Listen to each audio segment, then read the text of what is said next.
kabla hajawa hadithi, kabla hajawa jina linaloogopesha maadui, kulikuwa na mtoto wa kawaida anayeitwa Chuck Norris. Alizaliwa mwaka 1940 katika mji mdogo wa Leon, Oklahoma.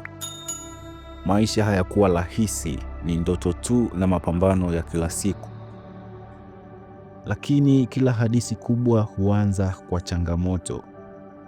Alipojiunga na jeshi la anga la Marekani, ndipo dunia yake ilibadilika kabisa.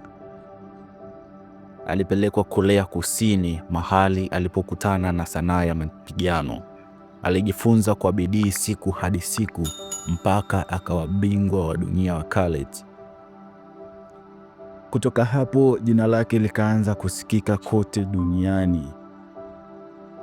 Kupitia filamu ya Walker Texas Ranger akawa ishara ya haki na ujasiri.